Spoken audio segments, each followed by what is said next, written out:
প্রিয় ছাত্রছাত্রীদের জন্য আজ আমি আরো একটি বিষয় নিয়ে উপস্থিত হয়েছি। আজকের বিষয়টি হচ্ছে বিষ্ণুদের টপ্পা ঠুমরি কবিতা। এই কবিতা থেকে আজ যে প্রশ্নটি আমি তোমাদের সামনে নিয়ে এসেছি সেটি হচ্ছে টপ্পা ঠুমরি কবিতাটির বিষয়বস্তু বিশ্লেষণ করো, অথবা বিষ্ণুদের রচিত টপ্পা ঠুমরি কবিতার বিষয়বস্তুর মধ্যে একটা অভিনবত্ব আছে। কবিতার বক্তব্য বিষয় বিশ্লেষণ করে এই উক্তির যথার্থ বিচার করো। তো স্টুডেন্ট, তোমরা যারা নতুন ভিউয়ার বা যারা আমার এই ভিডিওগুলি দেখে উপকৃত হয়ে থাকো, তারা যদি এখনো আমার চ্যানেলটিকে সাবস্ক্রাইব না করে থাকো তাহলে আমার চ্যানেলটিকে তোমরা সাবস্ক্রাইব করে নেবে। সাবস্ক্রাইব করলে আমি পরবর্তী যে ভিডিওগুলো আপলোড করব সেই ভিডিওগুলোর নোটিফিকেশন তোমরা পেয়ে যাবে। আর এই বিষয়টি হচ্ছে Cooch Behar Panchanan Barma university BA 5th semester Bengali honours কোর্সের ছাত্রছাত্রীদের জন্য। তো উত্তরটি আমি শুরু করছি। কবিদের মেমোরি বা স্মৃতিশক্তি অন্যান্য মানুষদের স্মৃতিশক্তি অপেক্ষা কয়েক গুণ বেশি। ওয়ার্ডসওয়ার্থের বোন ডরোথি জানিয়েছেন যে সলিটারি রিপার কবিতাটি রচনার মধ্যে যে রিপার বা শস্যকর্তনকারিণীকে লক্ষ্য করা যায় সেই নারীকে সত্যি একদিন ওয়ার্ডসওয়ার্থ দেখেছিলেন পার্বত্য উপত্যকায়। সে হাইল্যান্ড ডায়ালেক্ট এ এক করুণ সঙ্গীত ধ্বনিত করছিল।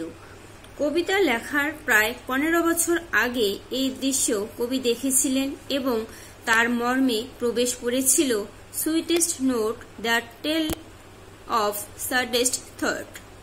এতকাল সেই সুর মগ্ন চেতনায় রক্ষা করেছেন ওয়ার্ডসওয়ার্থ। তারপর কোন শুভক্ষণে রচনা করেছেন বিশ্ববিখ্যাত উক্ত কবিতা। একথা বলার উদ্দেশ্য এই যে কবিগণ কোনো একটি ঘটনাকে বা দৃশ্যকে দীর্ঘকাল লালন করতে পারেন অন্তর্লোকে। তারপর সময় ও সুযোগ মতো অর্থাৎ কাব্য রচনার অনুকূল পরিবেশ অনুযায়ী সেই দৃশ্য বা ঘটনাকে ভাষায় রূপ দিয়ে সর্বসাধারণের আস্বাদ অমর সাহিত্যে বা কাব্যে রূপান্তরিত করতে পারেন। রবীন্দ্রনাথের মালিনী নাট্যকাব্যটি অনুরূপ আরেকটি দৃষ্টান্ত। এ থেকে বোঝা যায় কবিদের মনোরাজ্য এক ভাণ্ডার এবং সেই ভাণ্ডার থেকে কবিতারূপ রত্ন আহরণ করা যায়। কবি নিজেই তা আহরণ করেন প্রতিভার করস্পর্শে। কবি বিষ্ণুদে নিজ অনুভূতির গভীরতর ভাণ্ডার থেকে আপন প্রতিভার করস্পর্শে টপ্পা ঠুমরি নামক রত্ন উদ্ধার করেছেন। একটি পোস্টকার্ডের সংবাদ কবিতাটির আলম্বন বিভাব। সেই সংবাদে কবি হৃদয় হয়েছে চঞ্চল। সেই চাঞ্চল্য নানাবিধ চিত্রে ও রূপকল্পে এবং প্রাচ্য ও পাশ্চাত্যের সঙ্গীত জগতের নানা বিষয়ের উল্লেখে সমৃদ্ধ হয়েছে। এই প্রসঙ্গে উল্লেখ বা পুরাতন বিষয়ের অনুবন্ধ রচনা কবিতাটিকে আরও প্রাণময় করেছে।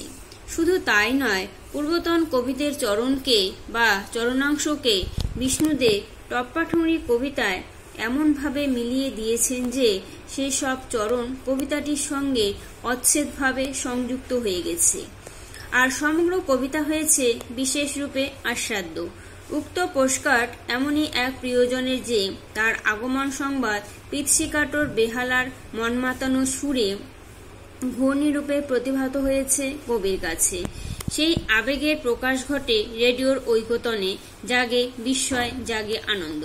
দ্বিতীয় স্তবকে বক্তা এক জাদ্রেল অধ্যাপক। গানের কলি গুনগুনিয়ে ওঠে, বিলম্বিত লয়ে সময় কাটে। কাব্যের জগতে প্রবেশ কর্মময় দিন অকাজের আলস্যে যেন এক আশীর্বাদ বহন করে আনল।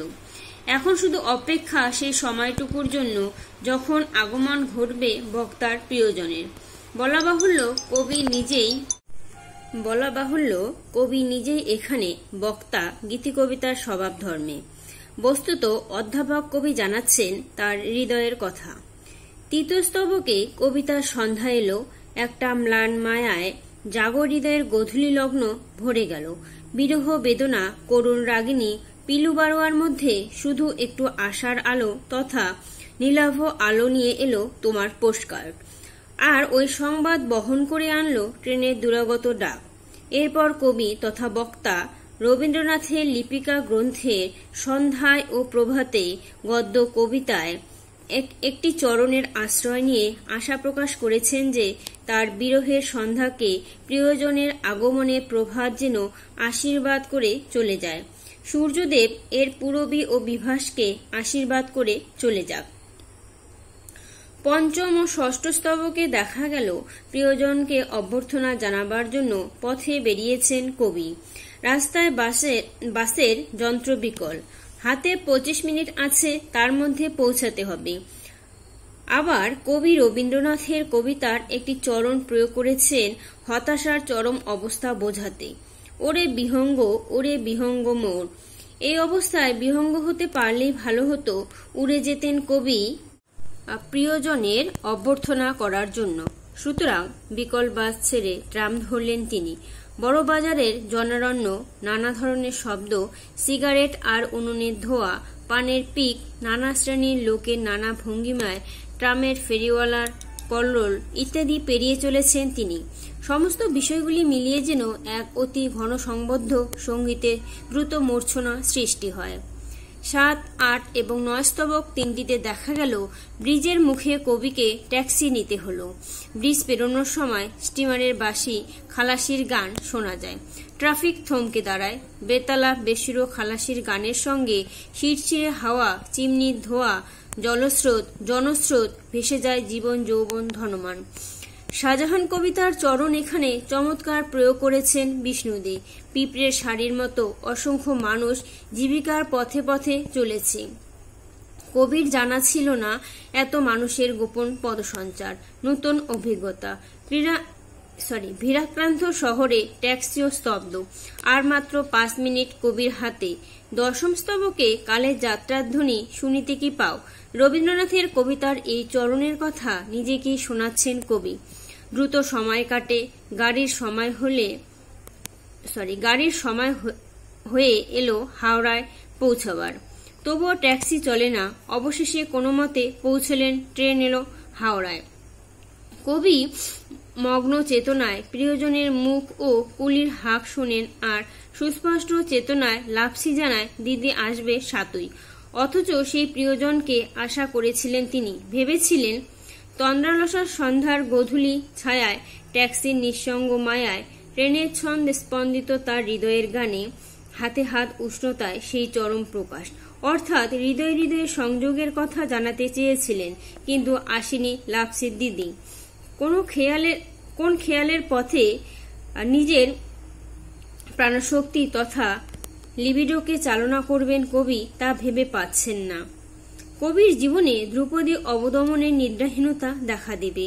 কবিতাটি এইভাবে চরম ও পরম বিরহ চেতনায় সমাপ্ত হয়েছে। সাধারণ বিরহ ব্যথার কবিতা নয় এটি। কবির মগ্ন চেতনায় যে দৃশ্য বাধা পড়েছে, তার সঙ্গে চেতনার জগৎ মিলিয়ে নেবার প্রচেষ্টা দেখা দিয়েছে।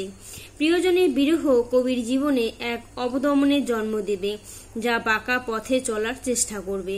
আধুনিক জীবনের মননে প্রাণশক্তির এরকম অমিত অপব্যয় আলোচ্য কবিতার কেন্দ্রীয় বিষয়রূপে আত্মপ্রকাশ করেছে। প্রিয়জনকে দেখা ও অভ্যর্থনা করায় আগ্রহ এবং নিজেকে প্রকাশ করার অভিপ্সা তথা পরম যবনিকামোচন যে কত গভীর ছিল, তা পথের বর্ণনা। সকল বাধা বিপত্তি কাটিয়ে গন্তব্যে পৌঁছানোর সামগ্রিক প্রচেষ্টাতে অনুভূত হয়। তাই বলা যেতে পারে আধুনিক কাব্যের মগ্ন চেতনা ও অবচেতনার বিরহ ব্যথায় কবিতার অভিনবত্ব। স্টুডেন্ট, নোটটি এখানেই শেষ হলো। তোমাদের আমি এর আগেও টপাঠুনি কবিতা থেকে একটি নোট দিয়েছিলাম এবং একটি আলোচনারও ভিডিও আছে এবং শর্ট কোশ্চেন ও অ্যান্সার দেওয়া আছে। সেই ভিডিওগুলির লিংক আমি এই ভিডিওটির ডেসক্রিপশন বক্সে দিয়ে দেব, সেখান থেকে তোমরা দেখে নেবে। তো আজ এখানেই রাখছি। সবাই ভালো থেকো। ধন্যবাদ।